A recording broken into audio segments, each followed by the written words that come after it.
परांतक के बारे में जानने के लिए मैं म्यूजियम में आ तो गई थी, पर लग रहा था कि यहाँ से भी कुछ खास हाथ नहीं लगने वाला। पर इतना तो हुआ कि उस मूर्ति के दर्शन हो गए, जिसके बारे में अब तक सुनती आई थी। नेहल पूरी तरह से उकता चुकी थी। वो मुझे त्रसित नेत्रों से उस मूर्ति की ओर देखते हुए देखकर बोली, अगर तेरा हो गया हो तो अब घर चल लें। अब म्यूजियम भी बंद होने वाला है। मैंने उस मूर्ति को निहारना छोड़ा और लाइब्रेरी की तरफ कदम बढ़ाते हुए बोली, बस जरा लाइब्रेरी और देख लूं, फिर चलते हैं। नेहल का बस चलता तो मुझे उठाकर जमीन पर दे मारती।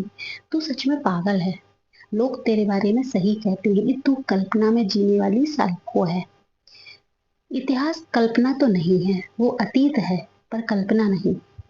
हम दोनों की बहस लाइब्रेरी को देखते ही बंद हो गई, क्योंकि ये लाइब्रेरी हमारी उम्मीद से भी ज्यादा बड़ी थी। हर काल खंड की किताबों के लिए अलग अलग विभाग बने हुए थे। वो अंकल हमारी मदद करने के लिए हमारे साथ आ गए थे। वो मुझे एक बहुत बड़ी बुक सेल्फ की तरफ इशारा करके बोले, वो उधर, उस सेल्फ की तरफ जितनी भी किताबें हैं वो सब परांतक के बारे में हैं। देश के कई जाने माने इतिहासकारों ने उन्हें लिखा है। उनमें से कुछ तो बहुत पुरानी हैं। इतनी सारी किताबें मेरे लिए किसी खजाने से कम नहीं थी। हाँ, इस डिजिटल जमाने में कुछ मेरे जैसे लोग भी होते हैं जो अभी भी किताबों के दीवाने हैं। पीले पड़ चुके कागज के साथ एक अजीब सी गंध लिए धुंधलाए हुए शब्दों को पढ़ने में जो मजा है, वो मोबाइल की स्क्रीन पर नाइट मोड पर पढ़ने में कहाँ। पर आज की पीढ़ी उस सुख को भूल चुकी है। एक अलग ही किस्म का रोमांच होता है किताब को पढ़ने में। हर पन्ने के साथ नए रहस्य खुलते हैं। उन पन्नों को छूकर लिखने वाले की आत्मा तक को महसूस किया जा सकता है। वो एहसास ई बुक कभी नहीं दे सकती। लिखना अगर इश्क है तो किताबें माशूक होती हैं। खैर, उस शेल्फ में कई सारी किताबें देखने के बाद एक काफी पुरानी कवर चढ़ी किताब पर मेरी नजर ठहर गई। उसे उठाकर मैंने देखा तो उस पर नाम लिखा था, परांतक, कुछ अनछुए पहलू। इस किताब को लिखा था इतिहासकार अजात ने। इतिहासकार अजात एक जाना माना नाम थे। उन्होंने इतिहास के क्षेत्र में आश्चर्यजनक खुलासे किए थे।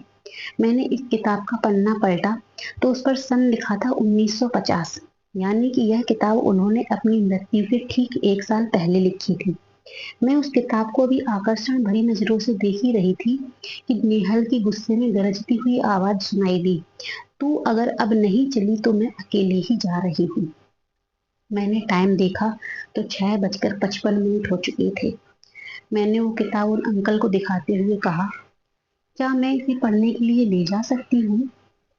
वह अंकल धीमे से बोले, हम किताबों को पढ़ने के लिए नहीं देते, पर जिन्हें रिसर्च करनी होती है वो अपनी आईडी और अपनी कॉलेज का पहचान पत्र देकर ले जा सकते हैं। मैंने तुरंत उनके पास अपना आधार कार्ड और कॉलेज का पहचान पत्र जमा करवाया और वो किताब लेकर निकल आई। उन्हें क्या पता था कि मैं इस किताब के लिए कुछ भी कर सकती थी। अगर वो ले जाने के लिए नहीं देते तो मैं उसे चुरा भी लाती। हाँ, किताबें चुराने में कोई शर्म नहीं आती मुझे। ज्ञान जहाँ से मिले ले लेना चाहिए। वैसे भी किसी विद्वान ने कहा था कि किताबों की चोरी चोरी में नहीं आती, और जो किताब चुरा कर ना पढ़ी जाए उसका क्या खाक मजा है। चुरा कर ली गई और दोस्त से उधार लेकर वापस न दी गई किताबें ही पढ़ने का असली मजा देती हैं। मैं और नेहल उस म्यूजियम से बाहर निकल आए। नेहल ने पहले ही ऑटो वाले को रोक कर रखा हुआ था। मैं जैसे ही बाहर निकली वह मुझ पर बरसती हुई बोली, आज तेरे साथ आकर गलती कर दी। आज आई सो आई, अब फिर कभी नहीं आऊंगी, चाहे जो हो जाए। मेरे पापा मुझे बहुत डांटने वाले हैं आज पक्का। मैंने उसके कंधे पर एक धौल मारी और कहा, इतना क्यों डरती है? हम अपनी रिसर्च के लिए आए थे, कोई घूमने फिरने थोड़ी ना आए थे। हाँ, अगर पापा को पता चल गया ना कि मैं इतना दूर सुनसान में आकर मेरी रिसर्च हो रही है ना, तो कल से वो मेरी पढ़ाई बंद करवा देंगे। लड़कियों के लिए सबसे बड़ी यही प्रॉब्लम है, कुछ भी हुआ तो पढ़ाई बंद करवा दी जाएगी। मैंने मन ही मन इस तरह का ताना देने वाले लोगों को कोसा और ऑटो में बैठ गई। रात में बिस्तर पर लेटकर मैंने किताब निकाली और पढ़ना शुरू किया। शुरुआत में तो कोई खास बात नहीं थी, वही बेसिक सी जानकारी। काला नल परांतक शाक्य वंश में पैदा हुआ था। परांतक ने सिंहासन के लिए अपने 100 भाइयों की हत्या कर दी थी, यहाँ तक कि अपने पिता सम्राट अमित्रघात की भी हत्या कर दी थी। उसने कई युद्ध किए और लाखों लोगों को मौत के घाट उतारा। उसकी मृत्यु कब और कहाँ हुई इसके विषय में अजात ने भी कुछ खास नहीं लिखा था, पर किताब के अंत में उन्होंने बेहद ही उम्दा तरीके से अपने विचार व्यक्त किए थे। मैं अक्सर सोचा करता हूँ कि कोई परांतक जैसा जन्म से ही होता है या फिर परिस्थिति वश बन जाता है।